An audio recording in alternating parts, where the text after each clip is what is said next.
Hola, ¿qué tal chicos? Bienvenidos nuevamente a un nuevo video, a una nueva lección. Estamos bien contentos de poder compartir con ustedes la lección de hoy.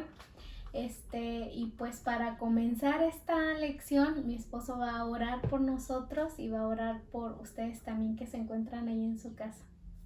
Ok, oremos. Gracias, Señor, por otro día más de vida, Padre mío. En este momento estamos aquí ante ti, Señor, para aprender un poquito más de la palabra, Señor. Sabemos lo que está pasando alrededor del mundo, Señor, pero eso no nos impide para estar aquí hablando de ti, Señor. Bendice a cada uno de nosotros, abre nuestra mente y nuestro corazón para poder entender esta clase, Señor. Bendice a los que están afuera, Señor, a los hermanos en Cristo y a todos los demás, Señor. Bendice también a nuestros alumnos, Señor. Te lo pedimos en el nombre de Jesucristo. Amén. Amén. Ok, pues vamos a comenzar con nuestros versos claves y Luis es quien nos va a estar leyendo nuestros dos versículos claves. Esta vez son dos. El primero es Primera de Corintios 12, versículo 26 y versículo 27. 1 Corinthians chapter 12, verse 26 and 27. If one part of the body suffers, then all of the other parts suffer with them. Or if one part is honored, then all the other parts share its honor. All of you together are the body of Christ. Each one of you is part of that body. Segundo versículo clave es Romanos 12:15, que es el que mi esposo va a leer ahora. When others are happy, you should be happy with them. And when others are sad, you should be sad too. Ok, vamos a reflexionar con otra película. Esta película creo yo que también muchos de ustedes la han visto, es una de mis películas favoritas y es la película de Ice Age, la era de hielo. Esta película es muy simpática y me encantó cómo en la lección la lograron acomodar con estos versículos bíblicos. Realmente estoy bien impresionada de cómo es que nunca me había puesto a pensar en esta película de esta manera. Pero en esta película la particularidad de ella es que hay una manada.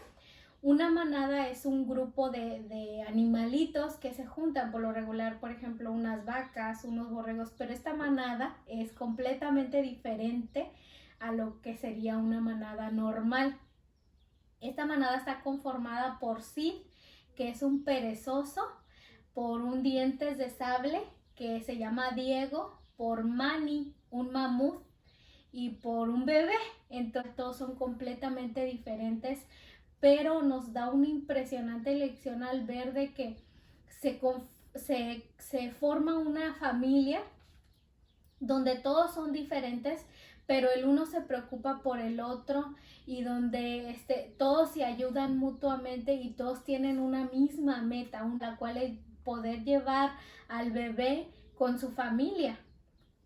Y entonces a lo largo de la película podemos ver cómo se ayudan, cómo a pesar de que Diego estaba pensando llevarlos a una trampa, al final se arrepiente porque al parecer empezó a quererlos, empezó a amar a su familia, a convivir con ellos y entonces los salva y aún así casi da su vida para que ellos estén a salvo y puedan llevar al bebé a salvo. Vamos a ver en la reflexión de Ice Age, todos podemos ser completamente diferentes, podemos tener diferentes habilidades, quizás mi hermano es más alto que yo soy más bajita, quizás mi hermano sabe tocar 3 instrumentos, pero yo sé cantar, o sea, todos tenemos diferentes habilidades. En mi casa pasa, unas sabemos cocinar, otras no, entonces todos tenemos diferentes dones y talentos, pero nos complementamos como una familia y eso es lo que vamos a aprender ahora con nuestra reflexión. Ahorita les voy a poner un clip para que ustedes entiendan un poquito mejor sobre esta película. We did it!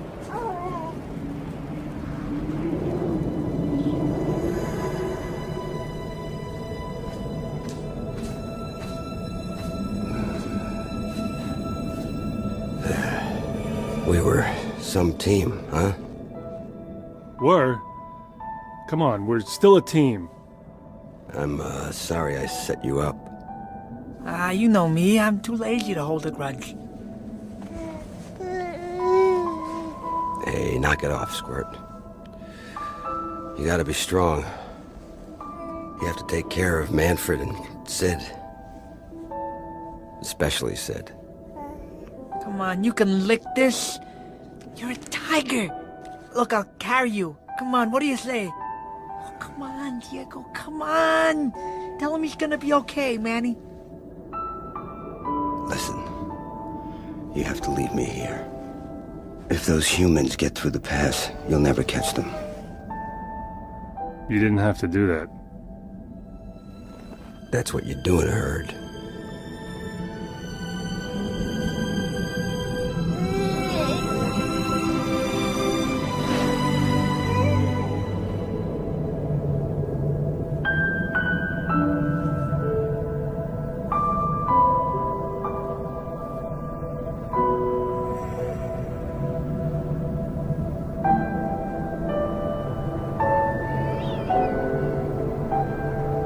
Pues como pudieron ver en el clip,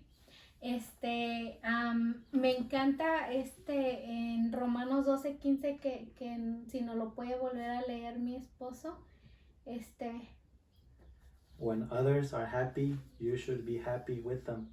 And when others are sad, you should be sad too. podemos ver que cuando Diego está tirado, está ahí muy herido por haber defendido a Manny y así, el bebé se preocupa por él, no se acerca a todos y le están dando ánimo, le están diciendo, oh, no te preocupes, a pesar de que él había intentado hacerles algo mal, ellos perdonaron a Diego y querían hasta llevárselo, ¿no? Le dice así, oh, yo te cargo, Sí. yo te cargo, y pues es algo muy conmovedor y muy bonito, y me encantó cómo lo pudieron acomodar a estos versículos y para que nosotros podamos entenderlos un poquito. Bueno, pues ahora vamos a escuchar un caso que mi esposo tiene para nosotros. So we have the story about Daniela, who was 12 years old. She was very good in class, and she was also very good to other people. That's why she had a lot of friends. But she had 3 best friends in her class. So her best friends, her names were Angela, Lucia, and Vanessa. So Daniela was really good in school, and her teachers were very pleased of her. The problem with her is that she was very afraid of talking to a lot of people. When she had to talk in front of the whole class, she would get really nervous. She would get really nervous that she would just forget about every word she wanted to say and could not say anything at all. Sometimes she would just stand there and start crying because she was very embarrassed. Something that happened, Angela would just tell her, I don't know why you're crying if it's so easy. But Lucia will go up to her and tell her, don't worry, Daniela, next time you'll do it great. Vanessa just didn't really say anything. She just didn't really care about anything. Martha was one of the teachers in her class and really thought that Daniela could really talk in front of a lot of people. She could just overcome her nervous. She actually picked Daniela to give a speech in front of the whole class and the supervisors and teachers. So Daniela actually heard the news about that, and she just got really depressed and anxious. She actually went up to the teacher and told her not to put her in front of the whole class. Daniela told her teacher that she couldn't do it that day because she couldn't come. She couldn't convince the teacher. Her teacher said to her, Daniela, if I think you cannot do it, then I wouldn't have asked you. I chose you because I know you could do it, and I'm not gonna change my mind, and you are gonna do it. So Daniela actually said, okay, that's fine. But then in her mind, she's like, I don't know what I got into. So when Daniela told her friends, Angela told her, I don't know why the teacher chose you. She doesn't know what she's doing or thinking. She should have just chose me. Lucia told Daniela, don't worry. I'll help you with whatever I can. Just don't be afraid or nervous. I am really sure that you're gonna do a good job. Jesus is gonna help you. Like Vanessa, as always, she didn't just say anything at all. Daniela, after school, she actually went over her speech and what she was gonna say. Actually, put a lot of effort into it. Just kept going over and over it until she got a good speech, and she went through it and through it again until she got it. Practice her speech first in front of the mirror, and then in front of her parents, and then after that in front of the whole family. And then her speech, she actually showed her speech to Lucia and practiced with her until she dominated her speech. The day of the speech came, and Daniela didn't want to get up. She even said that she was really sick, that way she can't go. And then she said, God, please help me do this right. She got up and then went to school. Actually sent a message to her group of friends, and then Lucia said, Daniela, you could do it. I know God is gonna help you. So the time of the speech came, and it was time for Daniela to get up and do the speech. Her heart started beating a lot faster and faster, and she knew that she had to go up in front of the whole crowd. She said, hello. So when she said hello, that was a really, really big step for her. And then in the whole crowd, she heard a voice scream, go Daniela, you can do it. So Daniela continued her speech.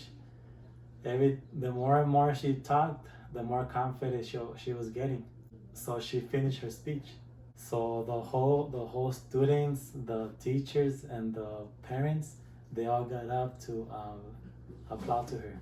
People that heard her, they were really proud of her words, she said. Daniela got out of the stage and then went to where her friends were. When she got to her friends, Angela said, why are you smiling? I told you it was very easy. Anyone could do it. Then Lucia told her, good job, Daniela. I knew you could do it. I knew you could overcome that anxiety, and that helped you a lot. And Vanessa just said, hey, I'm really hungry, let's go eat. Teacher Martha went up to Daniela and then just hugged her. And then she said to her, I knew you could do it. So after she was talking to her teacher, she went up to Lucia and told her, thank you for being there with me in the hardest time, in the saddest time, and in the happiest time. Without your company, I would have not achieved this. When we have God in our lives, that love helps us understand what other people are feeling. Let me put you an example. You have friends at school, and you also have friends at church. We could actually determine the friends you have at church and the friends you have at school. For example, let's say for me, an example for me, I wanted to play guitar, right? And then my friends from school, they would just tell me, hey, it's hard, you can't do it, this and that. And then the friends from church actually helped me to learn and help me. They're always there with me to teach me and support me. I'll give you guys some questions related to the story I just told you guys, or the case. The first question is, which of those three friends of Daniela's do you identify with? And question number two, which of Daniela's friends helped her the most? And question number three, which of Daniela's friends show her love and why? And question number four, who do you think is Daniela's really true best friend? Question number five says, what would you think would have happened if Lucia wasn't in that story? And number six is, how would you act if you were friends with Daniela? So think about those 6 questions, and then think about you, think about yourself, and say to yourself, what type of friend am I? I know God, I know what's wrong and what's right. How am I around my friends? Am I gonna support them? Am I gonna let them down? Guys, I hope you guys really think about these questions. Ok, chicos, vamos a tener esta vez, por estos días, bastante tarea. Aparte de estas preguntas que mi esposo les puso aquí, también les vamos a estar dejando la hoja de trabajo. Y en la hoja de trabajo, en el cuadrito blanco que se les va a aparecer en la imagen que les enviemos, dice, cuenta una de las anécdotas más alegres que hayas vivido con un grupo de compañeros o de tu familia. Que a nosotros nos gustaría ver en sus trabajos es que nos dibujaran algo sobre algún momento muy especial en su familia. Alguna de estas anécdotas ustedes la pueden dibujar. Tengo otra idea para ustedes. Otra idea que ustedes pueden hacer es que en una hoja blanca peguen una foto, la decoren y por abajo pueden poner por qué fue un momento muy especial en su vida. En la hoja de trabajo también abajo van a venir algunas otras preguntas donde ustedes van a reflexionar sobre los versículos bíblicos que estuvimos viendo el día de hoy. La verdad estamos bien contentos de haber recibido su trabajo de la semana pasada. Me encantó poder ver cómo algunos de ustedes son muy creativos y hacen sus muñequitos. Ahorita al final del video ustedes van a poder ver ahí sus trabajos que ustedes hicieron y voy a estar poniendo también sus nombres ahí, cuál fue la persona que los hizo. La verdad estamos muy agradecidos con sus padres. Muchas gracias, hermanos, apoyando a sus hijos, a estar viendo estos videos. Nos da mucha alegría saber de que ustedes están intentando que sus hijos sigan escuchando palabra, y nosotros también estamos muy contentos de poder preparar esto para ustedes y que puedan aprender algo durante este tiempo que están en su casa. Nosotros los extrañamos mucho y oramos mucho por ustedes. Esperamos de verdad ya verlos pronto, poder estar juntos. Los queremos mucho y nos vemos en el próximo video. Bye.